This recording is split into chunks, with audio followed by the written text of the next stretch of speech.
Hey everyone, welcome back to Corporate Decoder, the place where we unpack the financial secrets that shape our world. And today we're diving into Talos Energy Incorporated's latest filing to see if they are striking gold or striking out.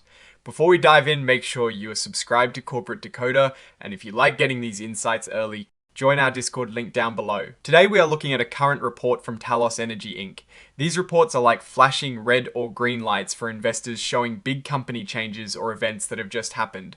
Think of it as a company's quick update to the public and the SEC. The main event here happened on the 20th of January 2026. This is when Talos Energy Inc., along with its subsidiary Talos Production Incorporated and some other related companies, signed a new credit agreement. So what is this big agreement essentially? It is an updated version of a loan they already had. They basically took their old loan agreement from 2018 and completely rewrote it, making it brand new. This new deal is called the Amended and Restated Credit Agreement, or A&R Credit Agreement for short. Now let's talk money. This new credit agreement is for a cool $700 million. But it is not just a lump sum they can take all at once. It is structured as a borrowing base, meaning they can borrow up to this amount, and the total commitments mean the banks are ready to lend this much. There is also a sublimit of $250 million specifically for letters of credit. These letters of credit are like guarantees for other parties, showing that Talos has financial backing.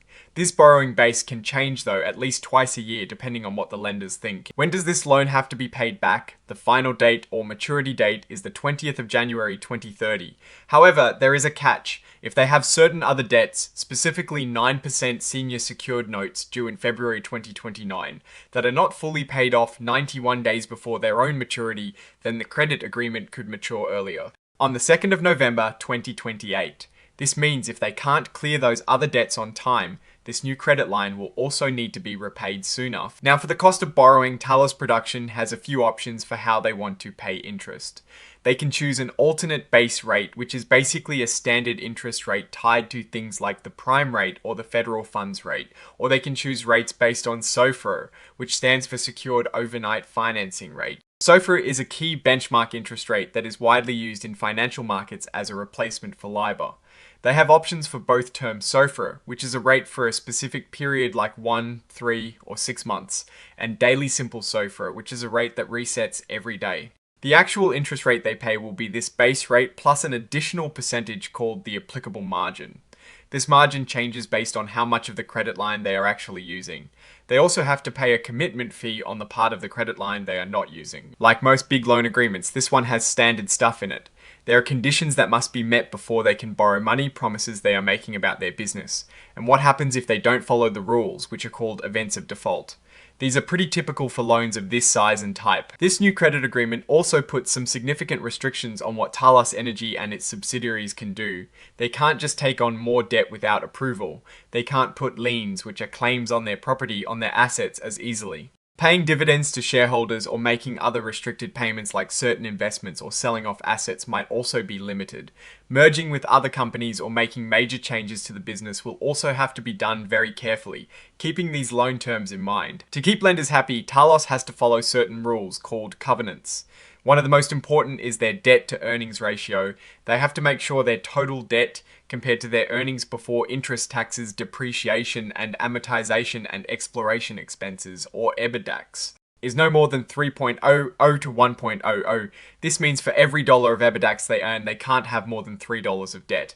They also have to maintain a current ratio of at least 1.00 to 1.0.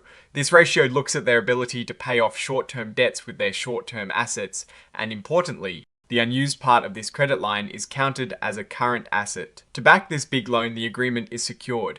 This means lenders have a claim on assets if Talos can't repay. Specifically, it is secured by mortgages on at least 85% of their proved oil and natural gas assets. On top of that, the entire company and some of its wholly owned subsidiaries are fully guaranteeing this debt, meaning they are all on the hook if something goes wrong. Talos Energy is also required to hedge its production. This is a way to lock in prices for their oil and natural gas sales, protecting them from sudden price drops. They need to have hedging in place for up to 6 future quarters. The amount of production they need to hedge changes. For the first 4 quarters, they need to hedge at least 50% of their expected production from wells that are already producing. This percentage adjusts slightly during certain months like July, November, August, September, and October. For the 5th and 6th quarters, the hedging requirement drops to 25% and even lower to 20% during those specific fall months, but only if their debt to earnings ratio is above a certain level. The full details of this massive loan agreement are available as an exhibit to this report. Now, remember, what we've discussed is a summary. The actual agreement is a very long and complex legal document, and this description is qualified by those full terms. It is crucial for investors to understand that the promises made within these agreements are for the benefit of the lenders, and we shouldn't rely on them as indicators of the company's actual operational status. The creation of this new credit agreement also means Talos now has a direct financial obligation.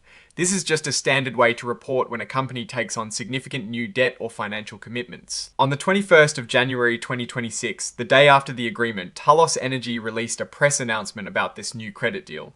This is to make sure all investors get the same information at the same time, which is what Regulation FD is all about. This press release would have highlighted the key aspects of the A&R credit agreement, probably emphasizing the size of the credit facility and its importance for their ongoing operations and future growth. Finally, this section just lists the documents that are part of this filing. We've got the credit agreement itself, the press release, and some other technical files. Now, let's bring it all together. Talos Energy has just put in place a significant new credit facility worth $700 million. This shows they've secured substantial funding to support their business. The fact that they are amending and restating their previous agreement suggests they are looking to update their financial structure, possibly to better align with current market conditions or their future plans. The key thing to watch here is the debt to earnings ratio. Keeping that at or below 3.00 to 1.00 is crucial. If their earnings drop or their debt goes up too much, they could breach this covenant, which would be a major problem for the company. The requirement for hedging is also a good sign that they are managing risk, trying to protect themselves from volatile energy prices. However, the fact that this credit agreement can mature earlier if they don't pay off their other notes on time is a bit of a red flag. It means their financial health is interconnected, and trouble in one area could quickly impact another. The collateral for the loan, 85% of their oil and gas assets, is also quite high, showing how serious the lenders are about securing their investment.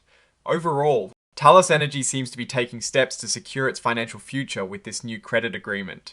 It provides them with significant borrowing capacity and strengthens their financial footing. The company is clearly focused on managing its debt levels and hedging against price volatility. The main risk lies in their ability to consistently generate earnings to keep their debt ratios in check, and the potential for that earlier maturity date to kick in if other debts are not managed perfectly. It's a balancing act common in the energy sector, and investors will be watching closely to see how Talos navigates these financial waters. Alright, that is our breakdown of Talos Energy's latest filing.